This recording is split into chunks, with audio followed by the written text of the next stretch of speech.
And just after you assured me of your love. Oh no. You are sighing. Can it be that you regret our engagement? Are you sorry you have made me so happy? Oh, no, Blair. I could never regret anything I do for you. I could never even want to regret it. Honestly, it's my joy that makes me anxious. I'm afraid I love you too much. More than you should. But what can you fear from the affection that you feel for me? Oh, 100 things. My mom's anger, the reproaches of my family, the censure of the world. But most of all, that I am changing with your heart. I'm afraid that one day you won't love me as you do. Of course. You are right. Blair? I shall love you even more. Suspect me of anything but that, Elise. I love you far too much. My love for you will last as long as life itself may last in me. Oh, Blair, all men say the same thing. Only their actions prove them different. Give me time. Give me time to prove to you the honor and truth of my passion. How easily do lesser people who love persuade us. Yes, Blair, I know you would never hurt me. I will not doubt you. I retract all fears, save the dread that others will condemn us. But why that dread? I would have nothing to fear if the whole world saw your true nature through my eyes. How often I recall the day we first met, when your surpassing generosity made you risk your life to rescue mine from the fury of the waves. You dragged me from the ground and showed me that love that hasn't failed despite time and difficulties. A love which finds you here, neglecting your parents and your country, and becoming that you may see me daily, servant in my father's household. All this has had a wonderful effect on my heart, and in my eyes it is enough to justify the engagement I have made with you, but not perhaps enough in the eyes of others. That is why I'm afraid they won't share my feelings. They only see you as a servant, but I see you as more. In spite of everything that you say, it is for my love alone that I deserve you. As for the scruples you have about your family, well, your father's monstrous avarice and the stern way he treats his children could justify far stranger acts than yours. Forgive me for speaking so plainly, Elise, but you know that no one can say anything good of your father in this matter. Anyway, I am searching for my parents, and if we can find them, we will have no trouble at all winning their consent to all of our wishes. I am impatiently waiting news, but if it is delayed, I will have to go myself. No! No, please. Don't leave me. Only think how to win my father's approval. You see the great pains I am taking to do so. You know that I hide myself behind a mask of sympathy. Just to please him. The sort of obsequious character I play. Just to make you like him. I'm making admirable progress, though. I learned that in order to win him, there is no better way than to give in to all their maxims, agree with what they believe, give in to their opinions, and praise whatever they do. I don't have to worry about overdoing it either. I can be as obvious as I please. Even the cleverest are oblivious when it comes to flattery, and there is nothing so preposterous, so absurd that they won't be made to swallow it, if we season it with a little bit of praise. Sincerity does suffer somewhat, it is true, but since we cannot win his consent any other way, it is not my fault for flattering him. It is his fault for being flattered.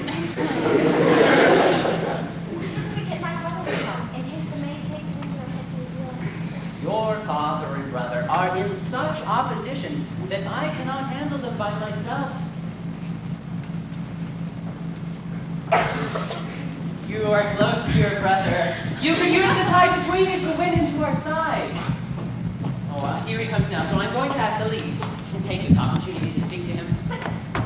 Tell him as much about our love as you think wise.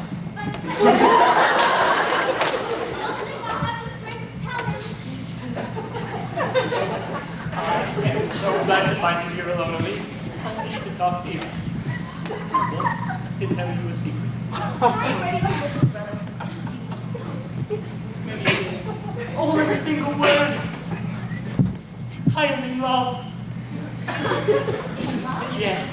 But wait, before we go on, let me say that I know I'm dependent on a father. I know the name of son subjected to his will, that sons must not engage their love without the consent of those who gave them birth, that parents, being unbiased by foolish youthful passions, are much less liable to be misled than we are, and know far better what is good for us.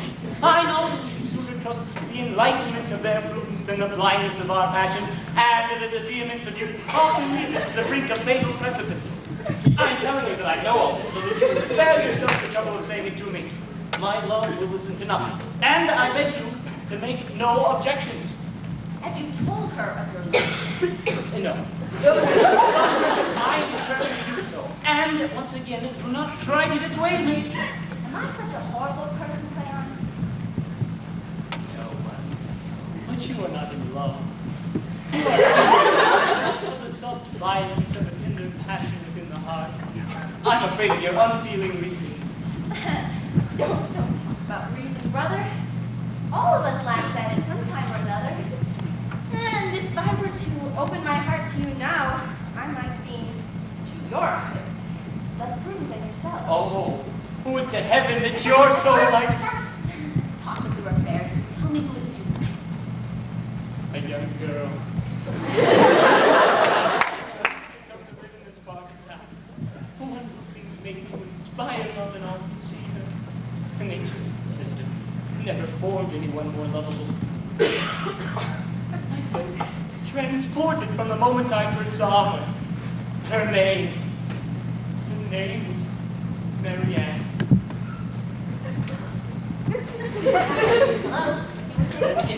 Hello? She is under the guidance of a worthy mother who is almost always ill, and for whom this loving girl shows unimaginable affection. She waits on her, pities her, comforts her with a tenderness that would touch you to the soul. She has a most charming air and manner in all she does. Thousand graces shine in every action. A sweetness full of charm, a most engaging kindness, an adorable modesty. Oh, sister, how I wish that you could see her. I do see much of her in what you say. To understand her well, it is enough for me to know that you love her. I found out that they are not well off. In fact, even their careful management can hardly make the little that they have meet all their wants. Imagine what joy it would be to bring the one I love to better fortune, to give her now, secretly, a little help toward her family's few necessities. And then think how horrible it is to me to feel that through my father's efforts, I am powerless to taste that joy, or show this dear girl a single token of my affection. Yes, I can understand that frustration. Oh, it is greater than you can imagine. Is anything so cruel as the inherited indigence in which we are made to languish? The impoverishing restrictions which are exercised upon us? What good will it be to inherit property if it comes to us at an age when we're so old we can't enjoy it?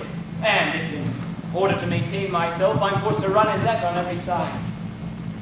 I want you to help me sound out my father, to see how he would take the things I now have. Resolved in it, I am resolved to go elsewhere with this dear girl and seek my own fortune. I'm already trying in all directions to borrow money for this very purpose. And if your older sister are like mine, and our father should insist on thwarting our desires, let us both leave him. Let us free ourselves from the tyranny of this intolerable avarice that we have been no longer entirely too long. Yes, it is true that every day he gives Get out! Get out of this I house! hear his voice. Come with me to finish what we are saying. After that, Get out! join forces to face the harshness of Get this out! Get out of this house! Immediately! And don't you say a word to me. Come on, get out, leave! Was anyone ever as evil as this old goat? I believe Labby Hangforth that he's got Satan in it.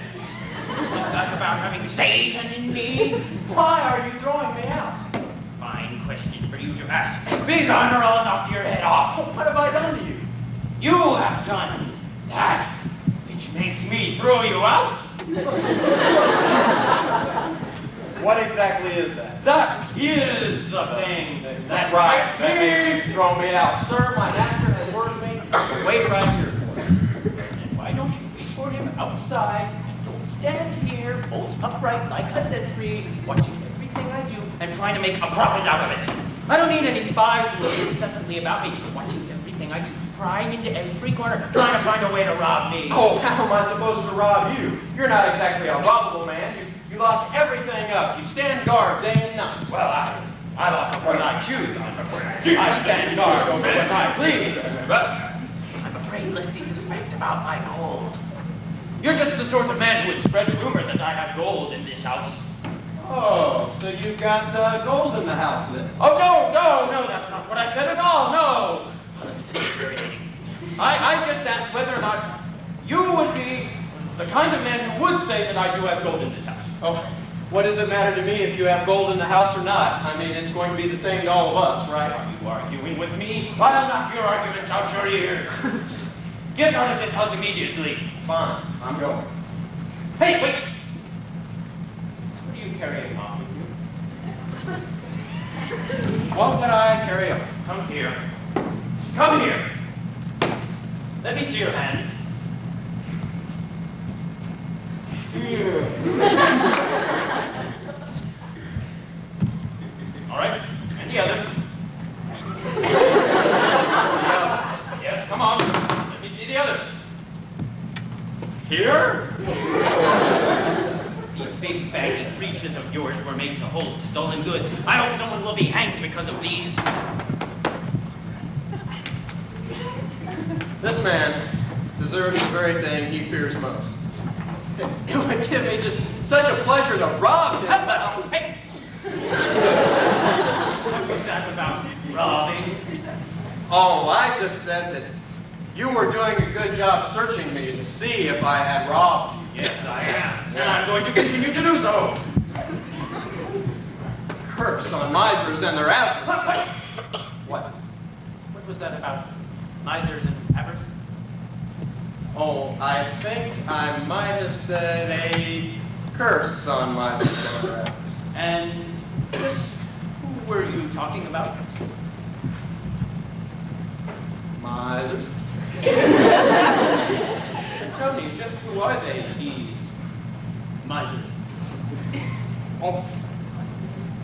Villains and skinflints. And just who were you talking about who said that? What are you so worried about? I'm worried about a thing of consequence. Well, you don't think I was talking about you. Well, I don't think. Well, I think what I think. But I choose that you will tell me who you were talking to when you said it. Oh, me? I was just talking to my hat. Oh, talking to your hat. Well, let me knock your head off for you then. What are you talking about? I stop you from gathering feelings. Now hold your tongue. Hey! I named no one. I will beat you if you speak again. But I didn't say who. I will beat you. Shut up. But will I shut up?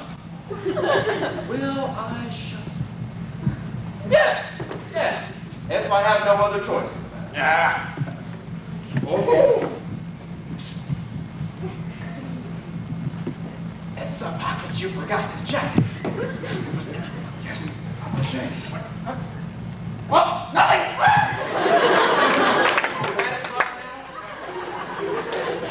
Well, it makes me search you no further. What? What you have stolen? But I haven't stolen anything.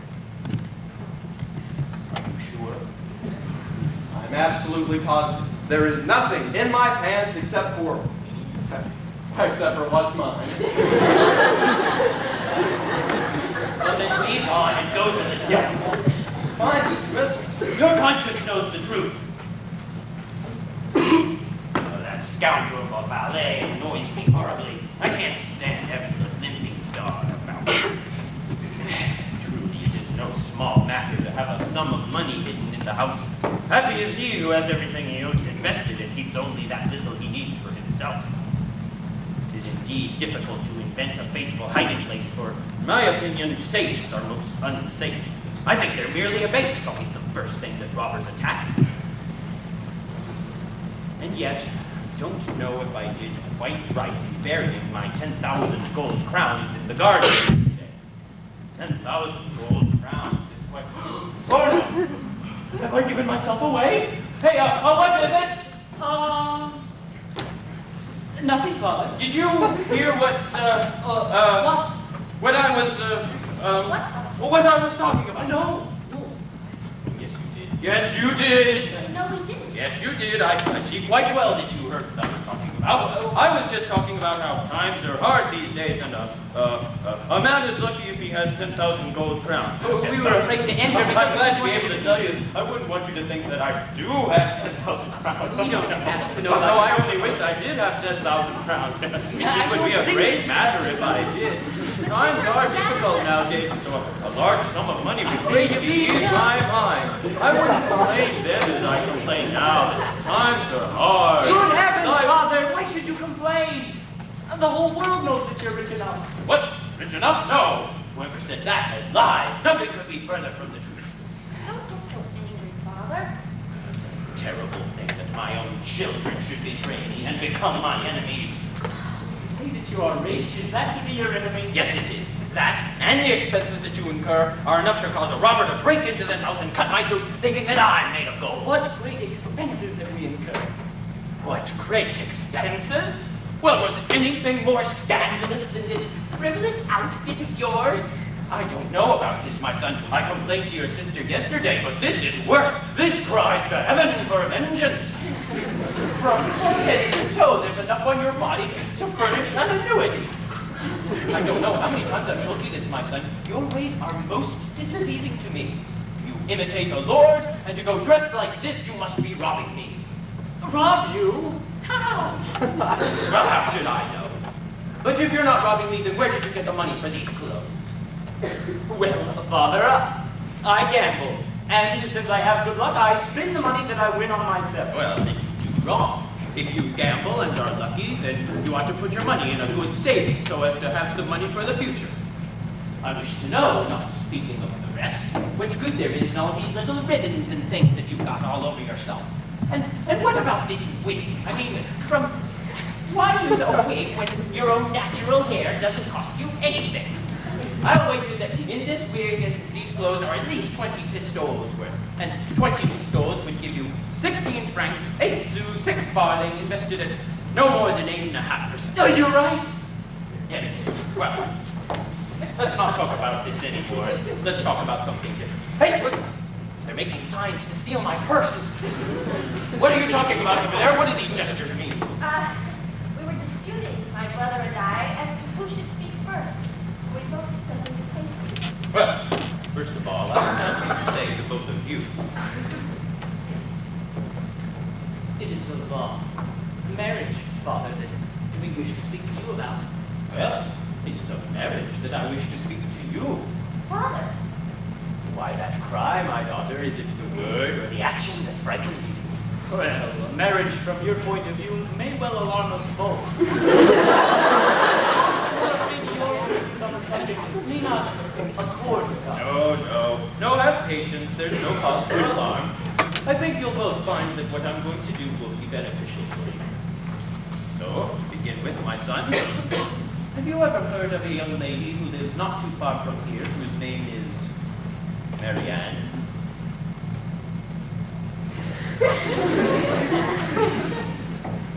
Yes, Father. And you, my daughter? I have heard of her. Tell me, What do you think of her, my son? I think she's charming. And what of her air and countenance? Oh, I have beyond a doubt. And what of her manner? Most virtuous and full of soul. Yes. Do you not think a woman like that deserves to be sought in marriage? Yes, Father, yes.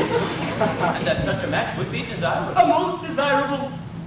Do you think she has all the signs of a good housekeeper? Oh, I'm sure of it, Father. And that a husband would find great satisfaction with her? Yes, indeed. There is one difficulty. I'm not sure that she has the property that she ought to have. Oh, Father, well, property isn't so important when the question is of marrying an honest girl. Well, I beg to differ as to that, my son. Property is most important. But what I have to say is this. If we find she does not have the property she ought to have, then we will endeavor to recoup it in some other way. Oh, that's understood. Well, I am very glad to find you of this manner, my son. Her air and countenance and manner have won my heart, and I intend to marry her. Well, provided she has some small amount of property.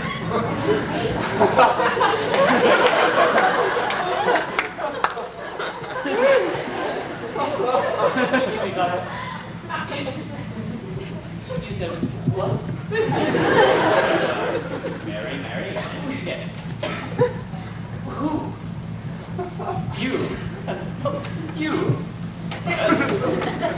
I'm going to marry Mary Ann. Is there a problem? Suddenly, I feel faint. I must go.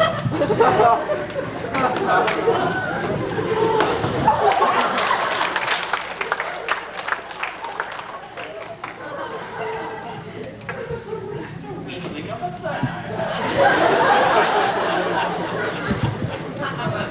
Well, my daughter, you see what I have resolved for myself. And as for your brother, I intend to give him to a widow who came to visit me this morning. And as for you, I will be giving you to the Lord Ansam. The Lord Ansam. Yes, he's a middle-aged man, noble, wise, has huge tracts of land.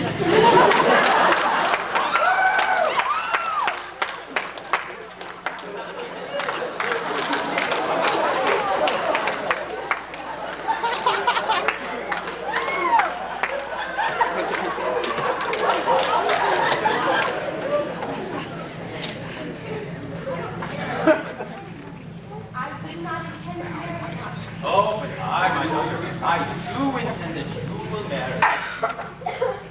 Excuse me, Father. No, excuse me, daughter. Listen. I am the very humble servant of the Lord Ansam. But with your permission, I will not marry. Oh, I am your very humble servant, my daughter. But with your permission, you will marry him tonight. Tonight? I don't know why that was funny. Yes, tonight? No. Yes. No, I tell you. Yes, I tell you. This is something you cannot make me do. It's something I will make you do. I would rather kill myself than marry such a husband. You will not kill yourself, and you will marry him. But what kind of audacity is this for a daughter to talk to her father in this way? Whoever heard of a father marrying his daughter in such a way? There's nothing that can be said against such a match, and I'll warrant that everyone will agree with what I'm going to do. And I'll warrant that no sensible person would agree with you. Well, here's how. Will you let him judge it? Yes, I consent to that. Good. Will you promise to do whatever he says? I will go. Very good. Valère? Valère, come here, please. We have selected you to be the judge between my daughter and myself as to who is right in this matter. You, sir, you are definitely right. Oh, have you heard what we were talking about? No. But you must be right. You are so wise. That's true. Well, here is the situation. I plan to give my daughter in marriage tonight to a husband who is both noble and virtuous, and this hussy tells me to my face that she refuses to take him. Now, what do you think of that? What do I think of that? Yes.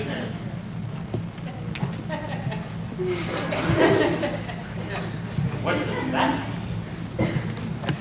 Well, I mean that I agree with you mainly, and that your judgment is invariably right. But your daughter is not altogether wrong, and... What? When I tell her that the Lord Ansam is an admirable match, he's a noble man. He's very noble and wise and virtuous. Could she find a better husband than that? True, but she may say that you're hurrying matters, and that she wants a little time to leave her inclinations to No. This is a match which must be made immediately, because I am offered an advantage I could never find anywhere else. And what would that be? Well, the Lord Ensong offers to take her out a dowry. Wow. Out the dowry? Yes. That is a most convincing argument. I must yield to that. It's the most important saving. Undoubtedly, that is true. Your daughter may insist, however, that marriage is a greater matter than you may think it. That it concerns the happiness or misery of the rest of her life. That a tie which lasts until death should not be entered into without caution. Yes, but no dowry. Yes, that's certainly true. Some people, however, may say that your daughter's inclination is something that you ought to heed.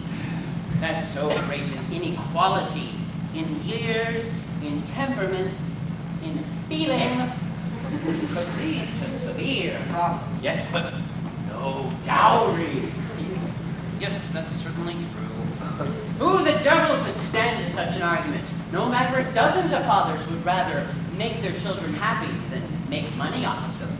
Fathers who would not sacrifice their daughters to self-interest, who would seek above all else to maintain the joy and tranquility and peace and happiness and honor. No dowry.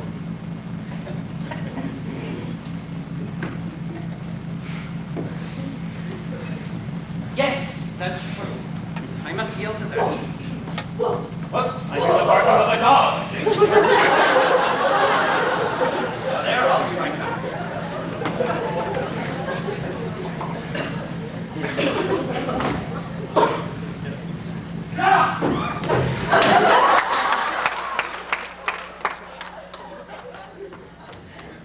That's my dog!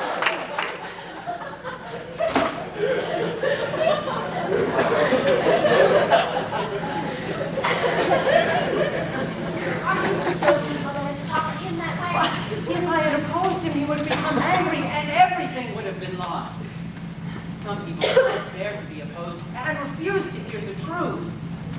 Such people must be led in the ways they ought to go by decoying them. Pretend to agree with what they believe, and you will achieve your ends more quickly. But this marriage, Valere. We must break it off. But how? He wants it to take place tonight. We must delay it. You could pretend an illness. We discovered it. Calls him a doctor. What does a doctor know? You can invent what illness you please, and he will tell you what has caused it, and give the reasons why. Well, it was At any nothing. rate, my dear Elise, our last hope is to run away. If your love is capable of... Yes! It is not a daughter's responsibility to choose a husband. And when the great argument of no dowry is produced, she must take whatever is provided for her. That was well said indeed, Valere. Oh, sir, forgive me if I take the liberty to speak to your daughter as I do, but I believe that she must be spoken. No. I think you've done the right thing in this, Valere, and I want you to assume absolute power over her.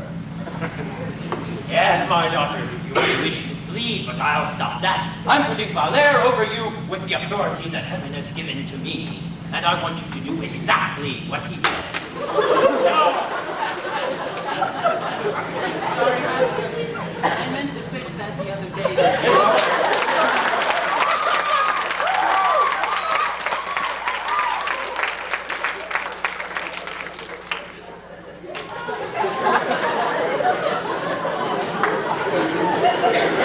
After that, this is my argument.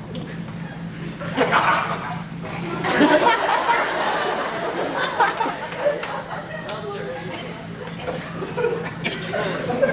with your permission, I will follow your daughter and continue the lesson. Well, you go do that. Okay. And I think Sir, I think it is wise to hold the reins a little tight. well, that's very true.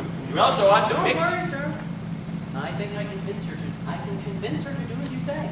No, very good. You do what you will. Yes, sir. I'm going to take a turn around town, but I'll be back shortly. Yes, See if you sir. can glue that together or something. Yes, money is more important than all else in life. You should thank heaven for the worth Father chooses for you. He knows life, and when Lord Anselm offers to take you without dowry, there is nothing more to be said. Yes, that is more important than looks, youth, birth and honor, wisdom and integrity. Oh, that was very well said indeed. That sounded like an oracle. Evidently, you have a steward of that mind.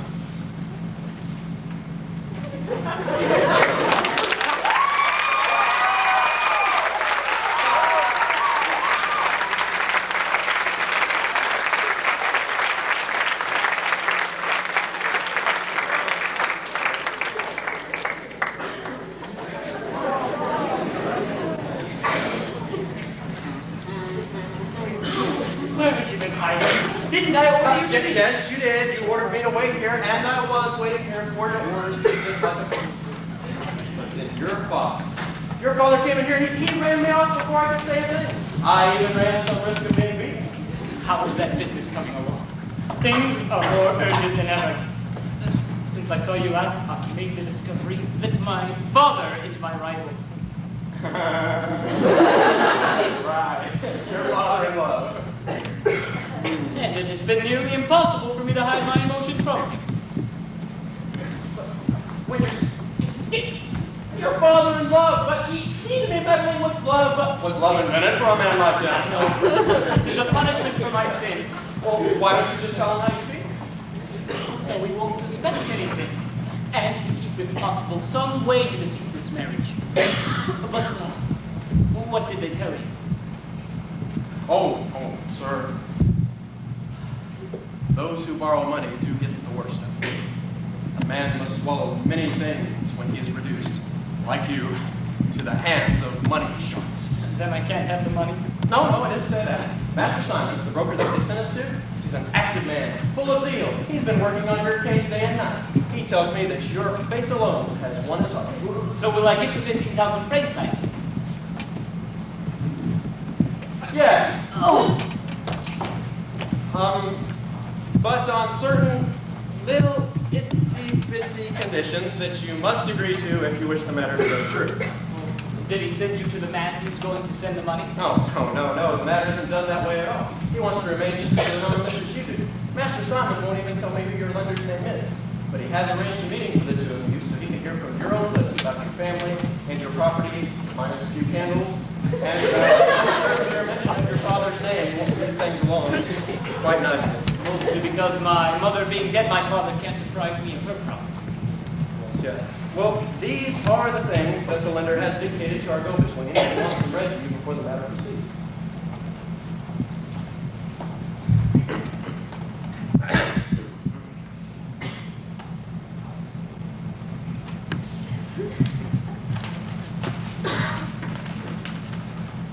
Apparently, our go-between didn't pay attention to page numbers.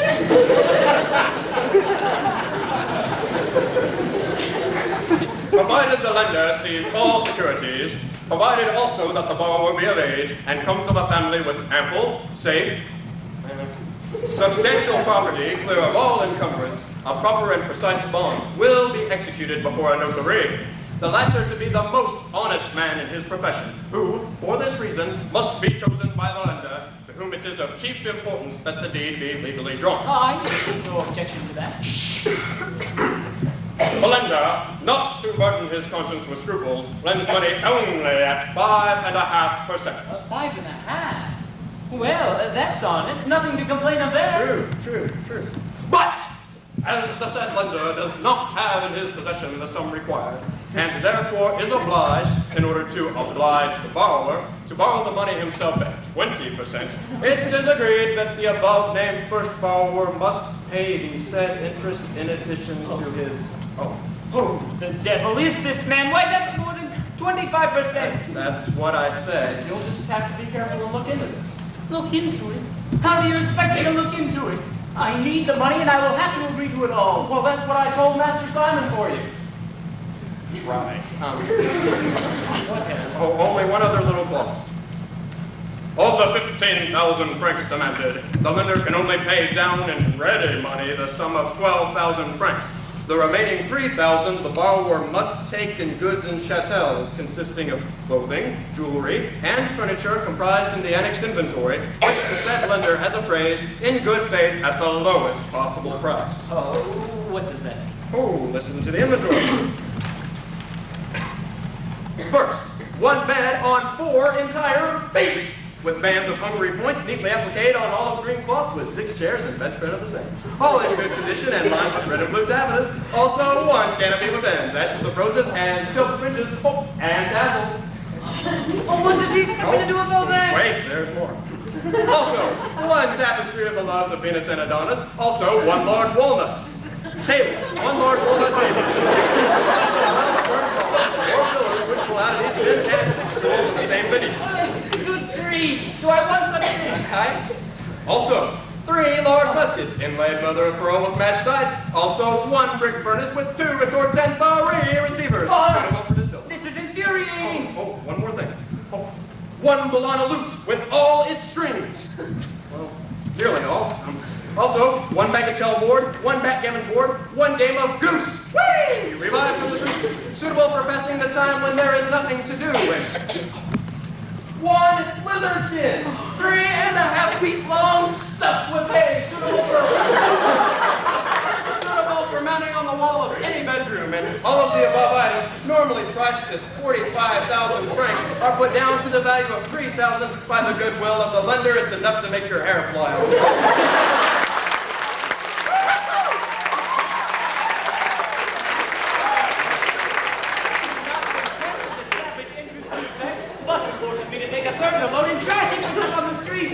I will get 100 crowns for it.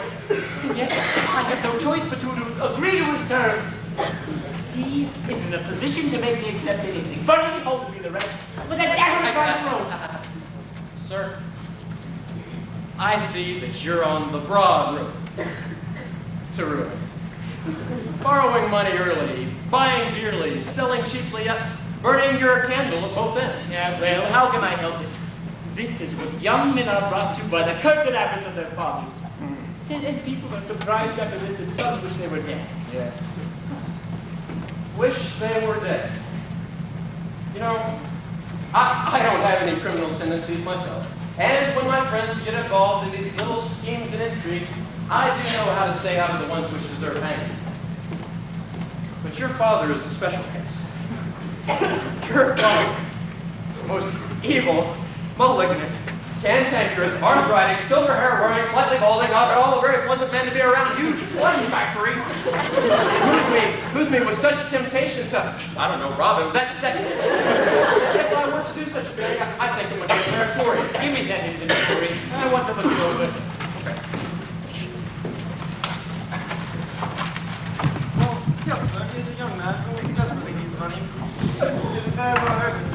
He must get it, and there is no doubt that he would agree to everything you require. Well, that's very good, Master Simon, but are you sure there's no risk involved? I mean, do you know the name or the property or the family of this young man? No, sir. I'm afraid I don't, but he can personally explain his affairs to you. This man assures me that you will not feel be satisfied once you have met him. All that I know is that he comes from a very wealthy family. He has no mother, and, sir, it is guaranteed that his father will be dead in 8 months. That is something, Master Simon. Charity does require us to do good to others when we can. That's understood, of course. It's Master Simon talking to your father. Can anyone have told him who I am? Have you betrayed me? No. Well, isn't this a surprise? And who told you this was the house? Sir, I assure you, I did not reveal your name or residence. But there's no harm done, I suppose. They are quite discreet persons, and we can finish our business right What are here. you talking about? Sir, this is the gentleman I mentioned to you, who wishes to borrow 15,000 francs. Scoundrel! It's you who is no, you're the bloodthirsty money lender. Disgraceful also. You seek to enrich yourself by this criminal usury. How dare you appear before me after this? How dare you present yourself after such an action before the eyes of Have the you world? no shame, I ask you, coming to such debauchery, spending your parents' money left and right, the money that we've earned by the sweat of our brow? And you not blush in this business that you practice, sacrificing honor and reputation for an insatiable lust of collecting gold, and charging an interest far beyond the most infamous extortions ever invented by the world. Get out of this house immediately! Who is the most criminal, do you think? He who borrows the money which he needs, or he who steals money he does not want? Get out of this house immediately! I will listen to no more of your talk! I am not sorry for this adventure after all. He warns me to keep a closer eye than ever on his actions. Sir, Oh, this? no, I didn't. But wait there a minute and I will be back shortly.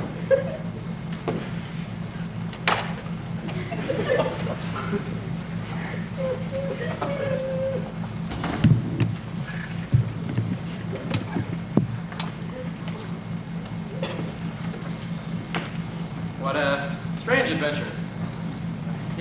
He must have a whole stash of those goods somewhere. I looked all over this house and I didn't find a thing on that inventory. So, it is you, my little flesh. How is it we meet here? So it is you, Rosine. What are you doing? What I do everywhere. Managing for others, making myself useful to them, and profiting as best I can by the talent I possess. For we must live, as you well know, by our wits. And heaven has given me no other means than trickery and intrigue. And do you perhaps have a dealing with the master of this house? Yes, I am managing an affair for him, from which I expect to profit quite well. Profit. Good one. Don't be clever if you can profit out of him. I'm warning you that money is a pretty scarce thing around this house. How you underestimate me. There are certain services which touch men amazingly. Rosine, I am your humble servant, but you don't know Lord Harpagon. Lord Harpagon, he's the human being of all human beings who's least human. And he's the hardest and most grasping of all mortals. He beat the daylights out of a dog just a few minutes ago. There's no service you can offer that will open his purse. Just the very word, give. He has such an aversion to it that he can't even bring himself to say, I give you a good day. He only wants to lend it to you.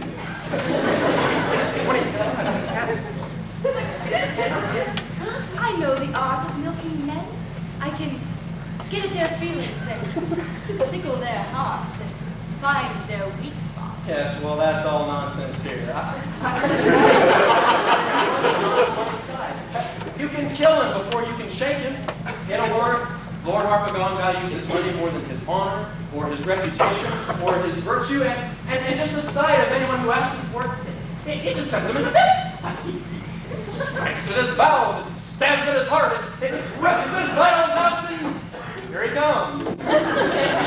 There I go.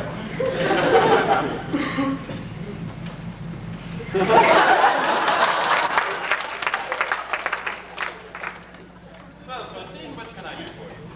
Oh, sir, how well you are looking today. Your face is the very picture of health. Really? Oh, yes. I've never seen your complexion so fresh and blooming. Oh, seriously? Oh, yes. I have never seen you looking younger than you look right now. For I've known men of 25 who look older than yourself. Well, nevertheless, I am over 60, Rosine. Oh, 60, sir. What of it? It isn't even worth mentioning. For 60 is the flower of a man's age. Well, perhaps. You are about to enter on the best season of your life. Well, maybe, but I don't doubt that 20 years left wouldn't help. Oh, 20 years. You don't need it. Besides, a man with your constitution will live to be 100. Ah, you really think so? Oh, yes, sir. I know so. You have every sign of it. There, between your eyes, I see the mark of a long life. Oh, have you studied science then? Yes, show me your hand. Oh, my. What a line of life. What? Where? There, don't you see where that goes? Well, what does that mean? Well, I said you lived to be 100, but it looks to me more like 120. Can it be possible? Well, yes, sir. You're going to never die in your bed and bury your children and your children's children. Well, that is excellent to know. But tell me, Frosine, how is other matters getting on? Why do you ask? Have you ever known me to undertake anything at which I do not succeed amazingly? For marriages especially, I have a wonderful talent. I think if I took it into my head, I could marry the Queen of England to the Pope. But there aren't such difficulties in this matter. Well, since I had business with these ladies, I was able to talk about you and tell Marianne's mother how you took a liking to her from the very first time you saw her sitting at the window with her needlepoint. Okay, and what did she say? Oh, she was overjoyed, sir. When I hinted to her that you strongly desired for Marianne to be present this evening when your daughter's marriage contract is signed, she agreed. Excellent. Well, the fact is, I am compelled to give a supper to Lord Ensemble this very evening, and I will be very glad for Marianne to attend. Oh, very good, sir. Then she will be over shortly after dinner, and she and your daughter at least will have a short meeting together, and they'll take a turn around the fair and then return for dinner. Oh, very good. Then they can use my coach, which I will lend to them. Oh, that will suit them very well. But, Frosine, there is another matter I was wondering about. Have you asked your mother what property she is able to give her daughter? Have you told her that she needs to make some sacrifice on this occasion? You know, please herself a little bit? No girl is ever married without a dowry. Sir, she is a girl who will give you 12,000 francs a year. 12,000 francs? How? Well, sir, first of all, she has been brought up on the greatest economy in food. She is a girl accustomed to eating apples and milk, cheese, and salads, simple dishes. She doesn't require well-served tables or things which ladies require nowadays, which are no trifles, sir, which add up to the end of the year by at least 3,000 francs. And, well, also, sir, she has a love of simplicity of dress. Well, sir, she doesn't like fancy gowns or rich jewels or sumptuous furnishings, which women nowadays just go crazy buying. Well, you know, sir, which, at least 4,000 francs a year. Also, sir, she has a hatred for gambling. Okay. Well, which is not an uncommon thing in women nowadays. For I know of women in my section of town who have lost 20,000 francs this year already just from playing bridge. Well, we'll allow for only a quarter of that, so let's see. 5,000 for cards, 4,000 for clothes and jewels, that's 9,000, and then 3,000 for food, and there in hand you have your 12,000. Yes, I know all that, Frosine. But there's nothing really tangible in such a deal. Sir, do you mean to say that there is nothing tangible when you receive in a marriage a love of simplicity of dress, a small appetite, and a hatred for Now, gambling? it is ridiculous to make a dowry out of my gift you won't be getting. I don't give a receipt for what I don't receive. I must have money down, Frosine. Heavens, sir, you'll have money enough. There's a place in the country of which they told me about. They have little horses and things. You'll be the master of it. Well, I must make sure of that. But, Frosine, there is another matter that has been bothering me. You see, Marianne is, young. And I'm I'm not as young as I was. I'm afraid that there is much that could be said against my marrying so young a girl. And that could lead to disturbances around the house that wouldn't suit me at all. Well, sir, that's another peculiarity which I meant to mention to you. Marianne has a hatred for young men. She likes only old ones. She does. Oh, yes, sir, she does. Why, she can't even bear the sight of a young man. The more old the man is, the more charming he is to her. There is nothing more attractive to her to see a fine old man with a majestic beard. Well, I warn you, sir, not to make yourself look any younger than you really are. Because, she wants at least someone who's 60. And, well, she broke off an engagement not 6 months ago with a man because he told her that he was only 56 and he didn't wear spectacles. Certainly, that is a most reasonable thing. Oh, sir, it goes farther than I can tell you. But she has certain portraits and engravings in her room. Who do you suppose they are? Apollo, Adonis, No, sir, not at all. They are Nestor, King Priam, and fine Anchises on his son's back. Oh, that is most admirable. I had no idea she was of that sort of mind. In fact, I think that if I had been a young woman myself, I never would have been a young man. Oh, I believe you, sir. But what is there so charming about young men? Why, they're ignorant boys, conceited young children for women to go drooling over. And I don't understand why they do it at all. It makes no sense to me. I ask you, sir, are these blonde striplings men? Why are women so attracted to these young animals?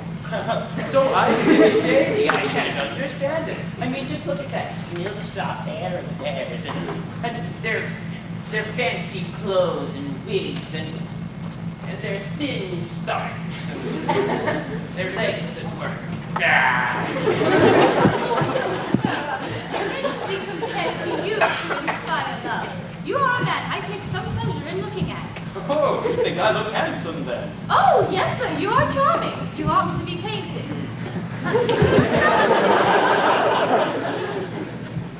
Oh, let me see you walk. Oh, now that is charming.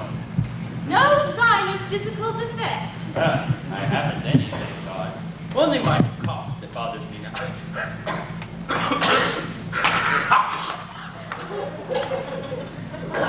Bothers me now and then. Your cough is nothing, sir. Besides, you do it rather gracefully. Has Marian actually seen me yet? Does she notice me as I pass by her window? Well, no.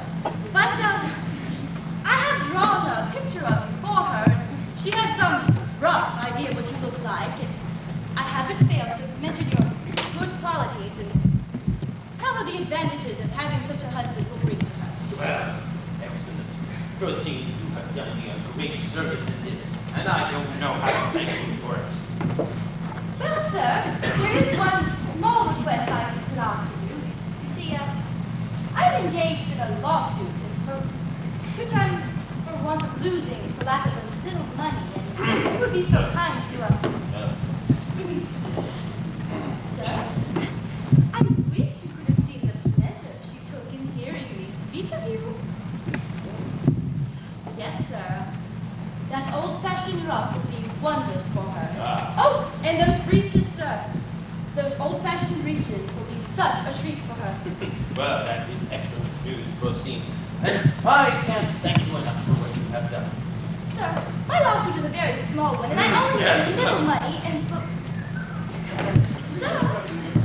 Sir, joy shone in her eyes when I spoke of you, and I brought her at last to a state of extreme impatience to have the marriage finally concluded. That is wonderful, Rosine. I acknowledge that I am under the greatest debt. Thank you, sir.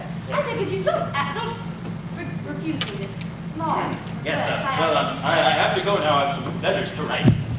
Sir, I would not ask it of you if I could not... Yes, I'll see that dinner is prepared early for you tonight. Sir, please, The I coach just will be feel- brought by to if take you you could to just the be so fair. kind. I Yes, feel sir. little- Oh, they're calling me. Sir, Gotta go. please, May you rot in hell, dumb little villain! I have never been dodged like that before. I won't give up. There is the other side once Marianne marries the old scoundrel. I will be sure to get something good out of him after that.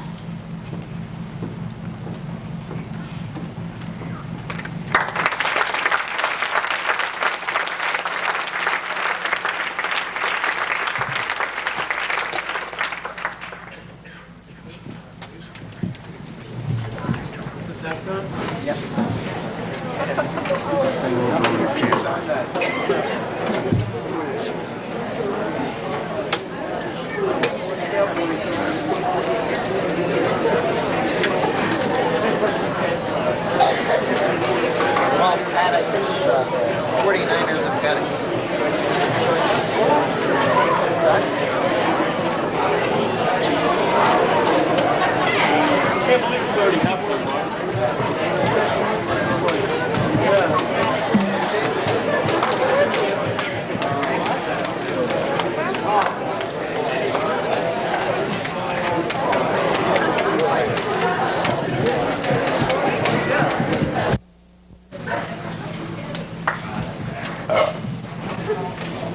Ryan!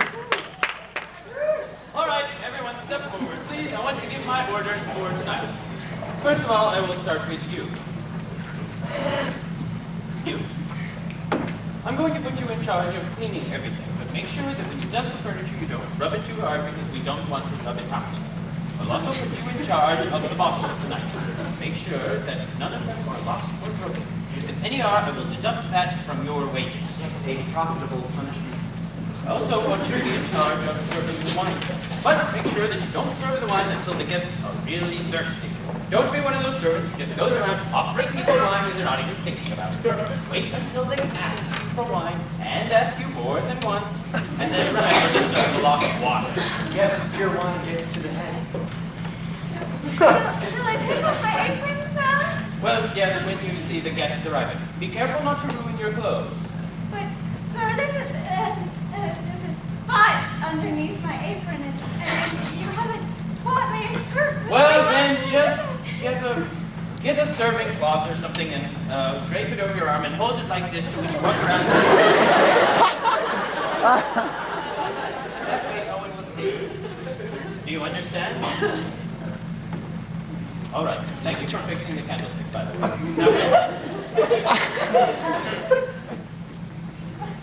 Next, my daughter. You in charge of watching all the food and taking care that none of it is lost or wasted. That is the daughter's job. However, I also want you to be ready to receive my future wife. We'll be coming here to pay you a visit, and then you are to go with her to the fair. Do you understand what I'm saying to you? Well, now go. As for you, my son.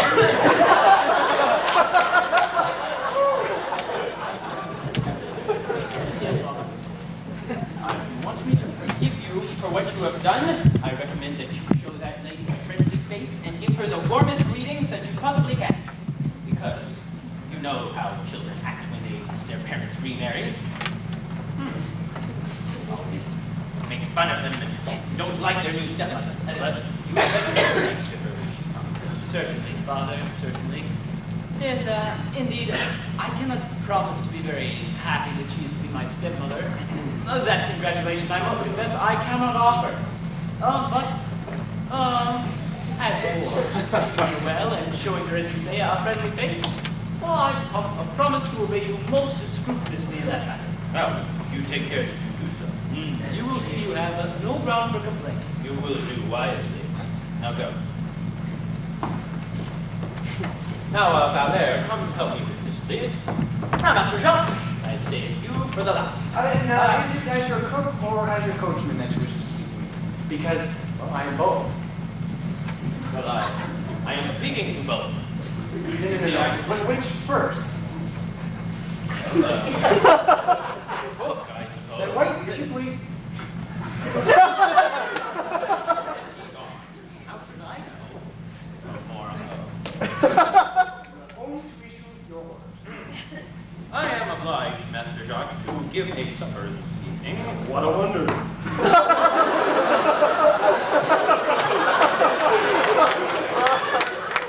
Tell me, can you provide a good one?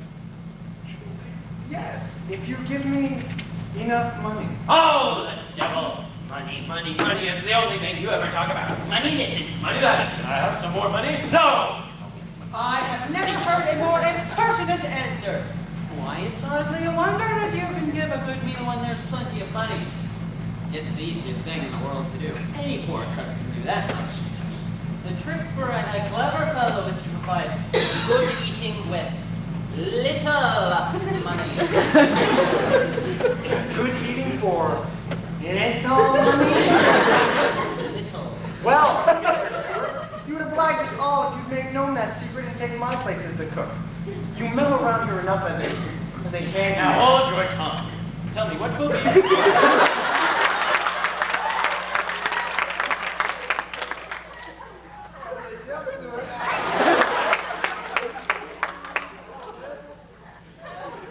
Here's your steward, ask him. He'll give you good eating for little money. How many will there be interested? Well, 8 or 10, I but only make enough for 8. Because when there's enough for 8, then there's enough for 10. Oh, well, that's true. Well then, you'll want 4 large soups and 5 entrees. Let's see. What Soups. the devil are you talking about? That's enough for the whole town. Maybe a roast, What? Peter, you're going to eat me out of house and home. clam chowder. No!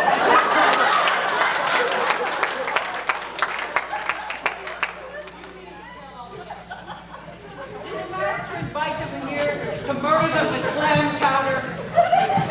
Go read the precepts of health and ask your doctor. There is nothing more dangerous to mankind than eating too much clam chowder. Let me tell you, Master Doctor, you and your fellow cooks, that a table covered with too much food is a cutthroat. And to be exploited guests, we must be frugal in the meals we provide. And, according to the saying of the ancient classic, we must eat to live, and not live to eat. Ah! What a wonderful saying, Valère. Let me embrace you this day. That's the most marvelous thing I've ever heard. We must live to eat and not. No, that's not funny. How does that go again? We must eat to live and not live. Ah, yes. Hear that? Tell you, what great man said those words? I can't remember his name just now. Oh, well, remember to write it down for me later. I want to put it in letters of gold over my dining room table to remind, well, letters that look like gold. About your meal, you have only to let me provide it. I will do it properly. So be it, I'd be rid of the trouble. Make sure you prepare a lot of food that will fill people up quickly. A good greasy stew and a pate with lots of chestnuts. That will be in abundance. Right, you can trust me in this matter. Excellent. Now, Master Jacques, I will also need my cook clean tonight. Oh, wait, that is addressed to the coachman. He is the coachman. And what's it? You were saying, sir? I was saying that I need my coach clean tonight. I also want the horses to be ready to go to the fair. They will be. Your horses, master? Yes. Sir, they are in no condition to go.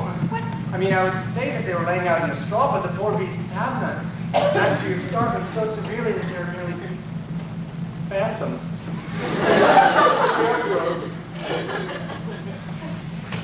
Skeletons of horses.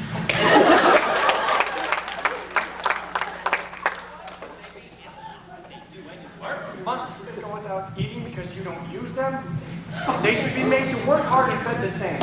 Master, it breaks my heart to see them nothing but skin and bones. For after all, I feel it was I when I see them suffer. I often take the food out of my mouth for them.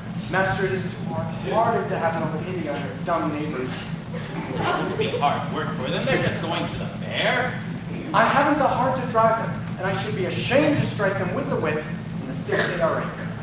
Master, I will make neighbor Picard drive them, and he can help them get supper ready. Ah, neighbor Jean-Luc, make it fair.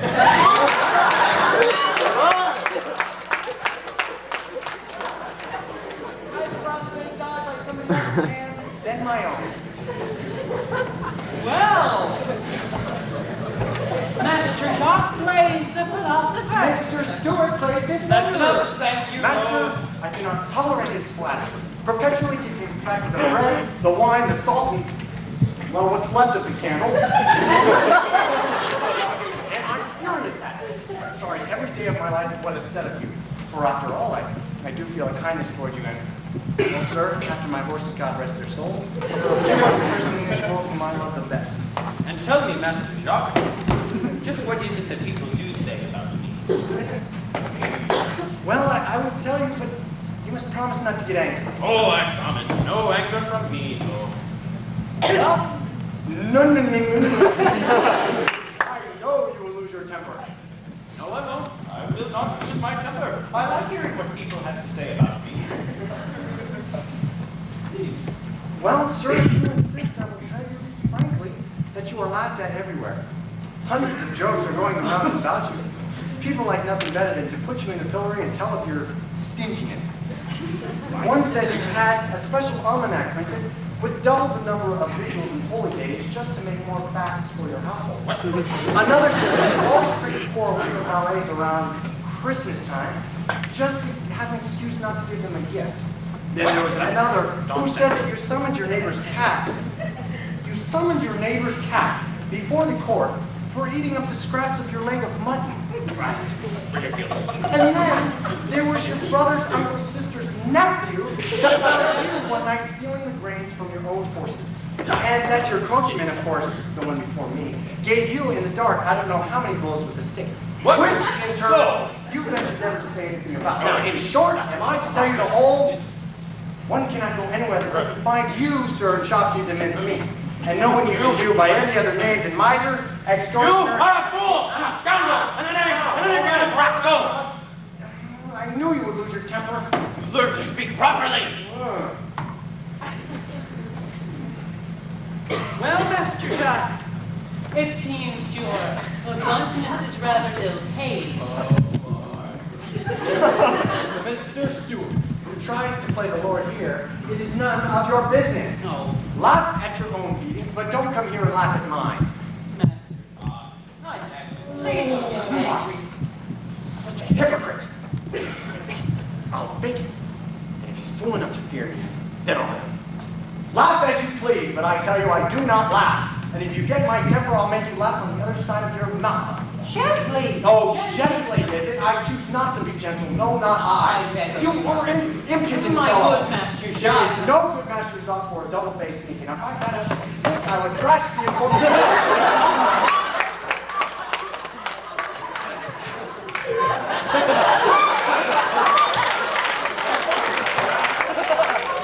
One stick? Yes. Will you? Do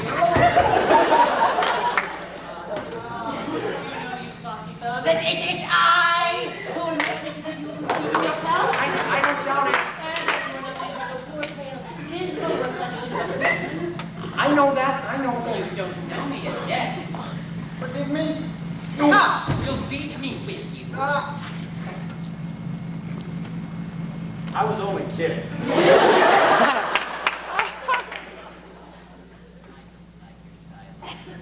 Learn from that, but you're a pretty poor jester.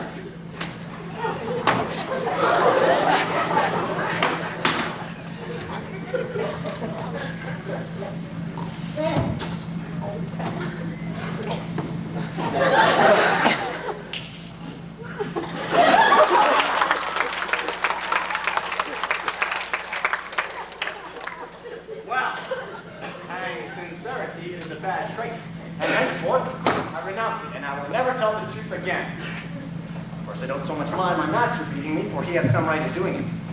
But as for that steward, I shall be revenged. Do you know if your master is at home, Jacques? Yes, as I happen to know too well. Well, then tell him, if you please, that we are here. Don't just stand there! Have a seat, please.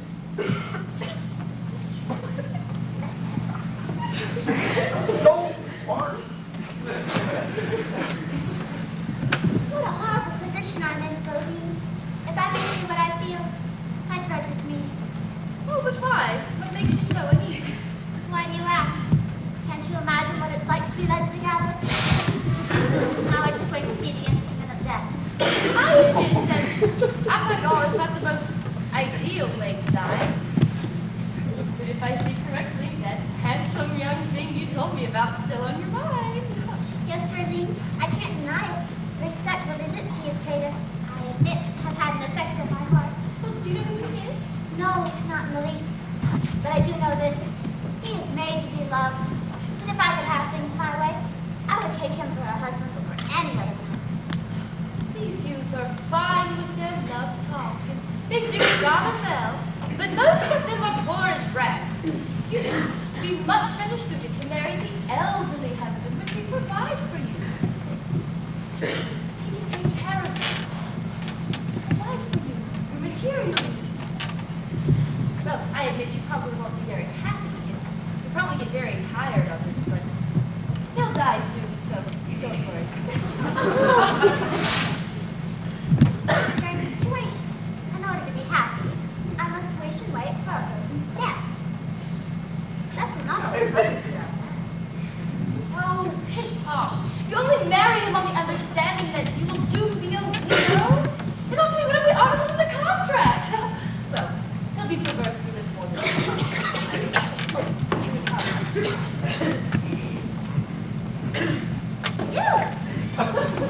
not be offended by fair one if I come to you in spectacles.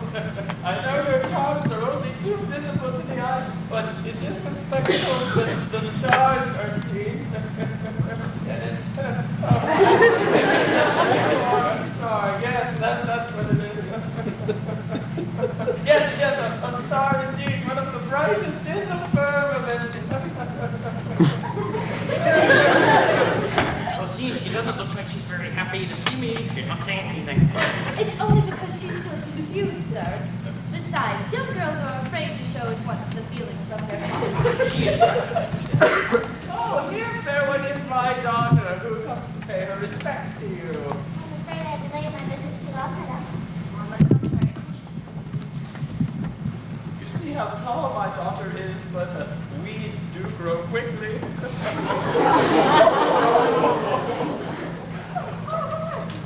So, what is That she admires you greatly, sir. you do me too much honor, adorable darling. What a vulgar creature. Oh, thank you. Oh, look, here is my son who comes to pay his duty.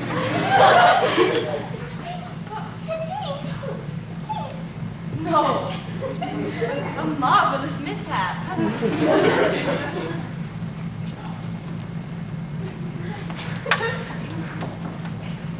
tell you the truth, madame, I did not expect these circumstances.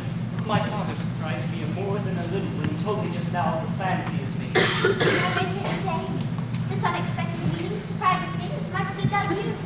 I was not prepared for such a circumstance. It is true, madame, that my father could not have made a finer choice. And the honor of seeing you here is a key of joy for me.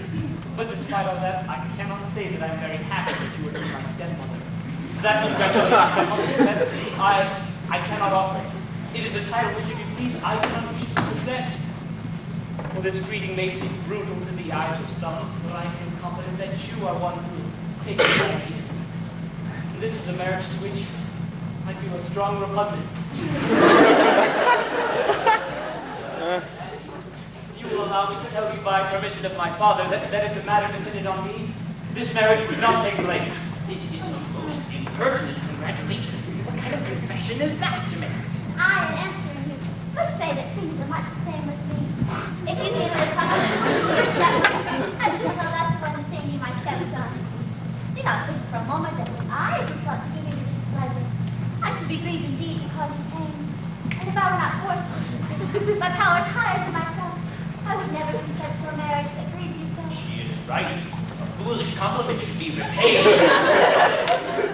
I beg your pardon. I beg your pardon, my dear, for my son's impertinence. He is a young fool who does not know the meaning of his words. I assure you that what he has said has not in the least offended. On the contrary, by explaining his real reasons, he gave me pleasure. I like his frankness. If he had spoken otherwise, I don't think I could esteem him as highly as I do. Well, it is good of you to wish to forgive his faults. Time will bring him wisdom before too long, and you will find that his feelings have changed. No, father, my feelings are not capable of change. What? And I honestly entreat my lady not to believe they are. What madness is it to continue this? Would you have me to lie about my true feelings? Do not wish to change your tone. Well, since you insist on me speaking in another manner, allow me, madame, to take my father's place and say that I... No touchy fingers, if you please. Excuse me.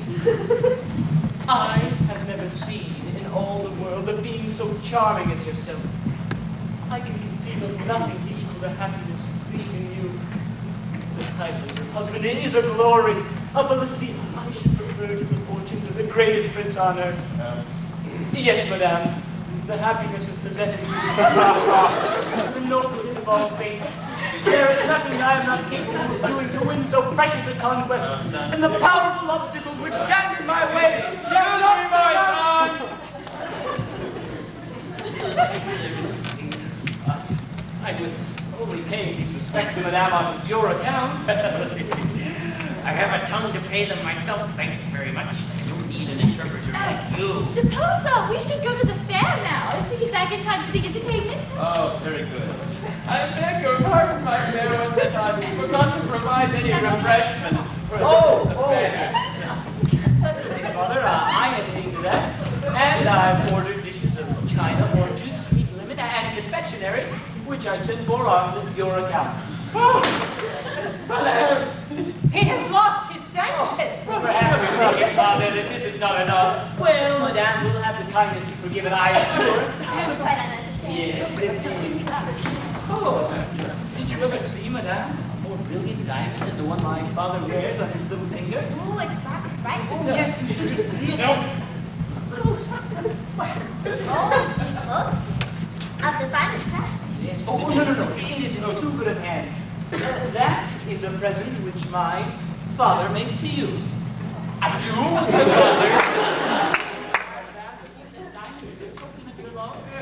What are you talking about? Fine question. It motions to me to urge you to accept it. But that's not. Oh, no, I tell you, you will thank him. No, really, honest. I'm going to kill him. Oh, Traitor! notice how hurt he is. Torturer!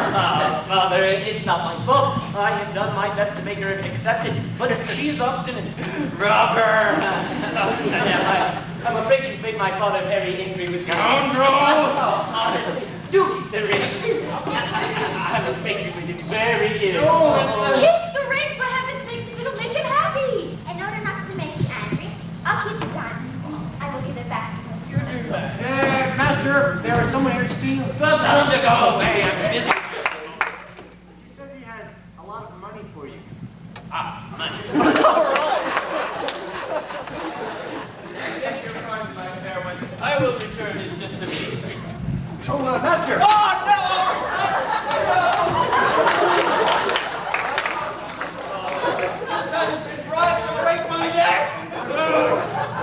I'm sorry, sir. I thought I should come in haste to tell you. That the horses have lost their shoes. Well, then take them to the blacksmith then. Well, the house, and show the lady into the garden, where the refreshment shall be served. Yeah. Good day. Thank you, Father. Father, please go with them to the garden and make sure that none of the food is wasted and return everything you can to the dealers. Oh, insolent son. Does he wish to ruin me?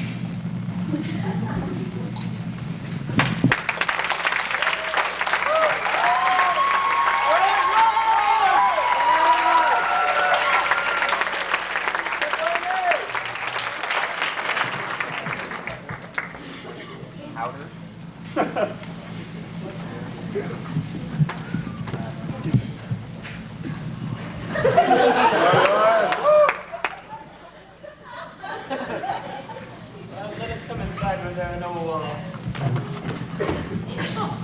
suspicious people about, and we can talk more freely.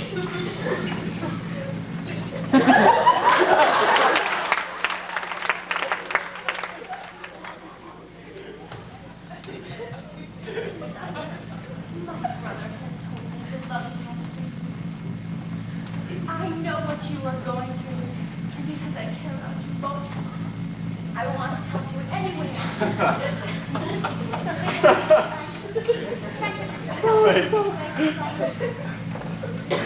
Rose doesn't know that. You not have said something to me sooner. If you had told me, I could have saved you this misfortune. No, how could we help it? My evil destiny has willed it so. Oh, but fairest Marianne, what resolutions have you made? Resolution?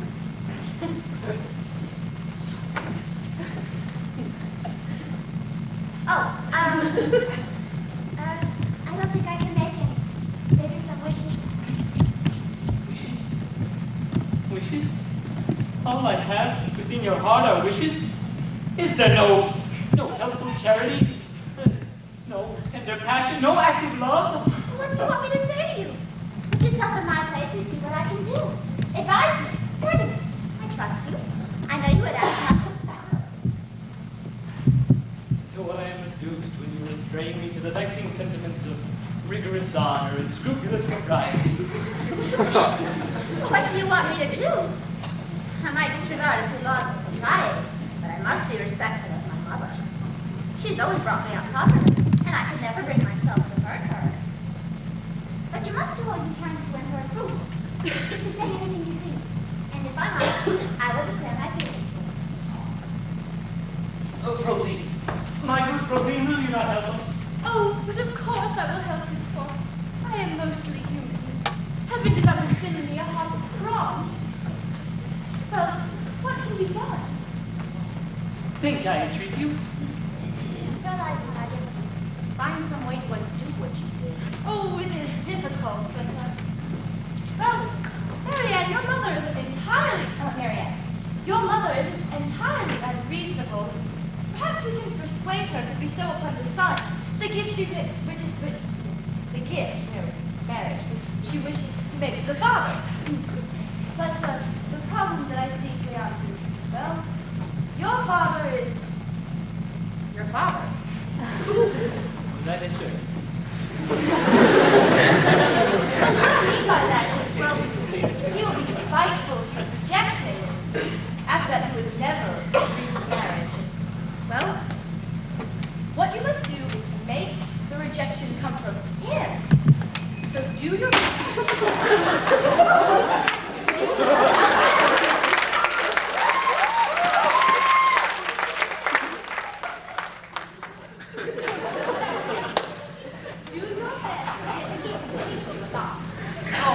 You are right. Oh, well, of course I'm right, for I know him well. See, the means, though, that's the tricky part. Oh, suppose we hire a lady, my talent, an actress, to play the part of some lady from Lower Brittany, like a countess or a marchioness. Or, well, along with her mansions, she has 100,000 crowns in current money, and, well, I believe I have enough pull with your father to make him believe that she is so madly in love with him that she's willing to sign away all her earthly goods to him in order for them to be married. Well, Marianne, dear, don't be upset.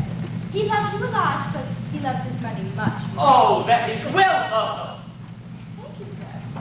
Well, I just thought of someone who will help us. Oh, by the way, it won't matter when he finds out who the Marchioness is. Once we get you back.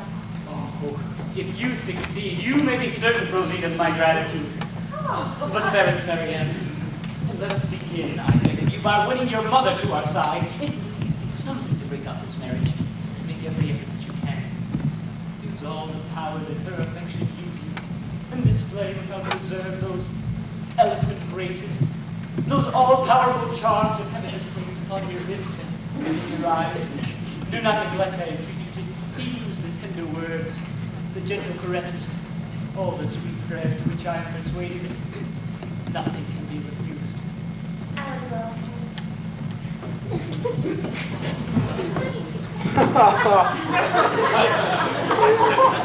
Stepmother's hand, and she's not saying anything? Does all this mean, I wonder? My father's coming. My father. Excuse me. The coach is ready, and you may leave whenever you're ready. Oh, if you are not going to accompany the ladies, I will go with the father. I don't think so, no.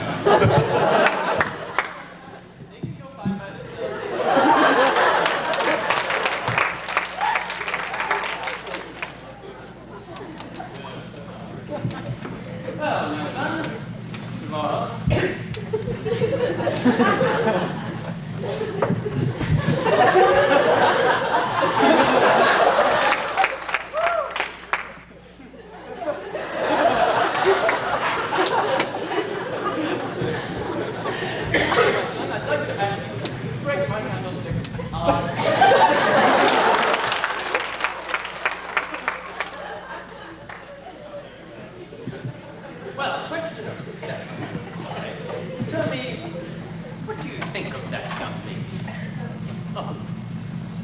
also, I think. Yes, of her air and manner and charm and grace. Well, answer me. Well, Father, to speak frankly, I have not found her what I thought she was. Her air is that of a downright flirt, her figure rather awkward, her mind of the commonest. Don't think, Father, that I say this to disgust you with her. Stepmother from stepmother, I'd as soon have her as anyone. But I thought you were saying to her just Oh, now. well, I was only saying in your name a few sweet nothings. I did it to please you. So, you don't feel any affection for her? Not at all. I am sorry to hear this. For that ends a plan which had just come into my mind. Seeing her here among you all, I made some reflections on my age, and I felt there was much that could be said against my marrying so young a girl, and that consideration had made me willing to drop the matter. But since I had already asked of her mother that she be my wife, and she had already given me her promise, I thought instead that I would give her to you, my son. Well, not knowing your aversion to her. To me? Yes, to you. In marriage? Yes, in marriage. Well, listen, Father, it's true she's little to my taste, but in order to please you, I will bring myself to marry Oh, her. no, my son. I am more reasonable than you think. I don't want to force your inclination.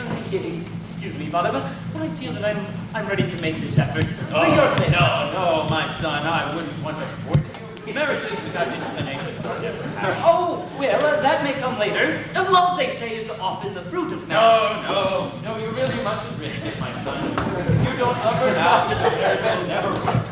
And that would lead to distressing consequences, and I wouldn't want to be responsible for your miseries. Now, if you had felt some inclination for her, then well and good. But since you don't, I'll just continue with my original plan and marry her myself. Oh, Father, since matters have come to this, I must declare my heart and reveal to you our secret. The truth is, I have loved her since the moment I first saw her. My intention was to ask you this very day to obtain her as my wife. Only the declaration of your sentiments and fear of displeasing you alone repelled me. Have you paid her any visits? Yes, Often? there's several for the time that elapsed. Did they receive you well? Oh, yes, very well. Although, without knowing who I am, that is why Marianne showed so much surprise on seeing me.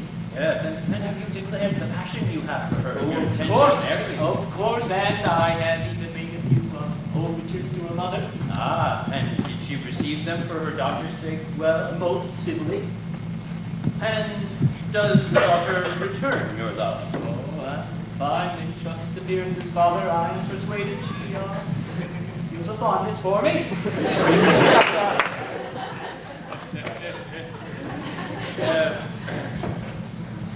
This is exactly what I was trying to discover. Now I know for sure. Well, my son, do you know what you must do now? Oh, what?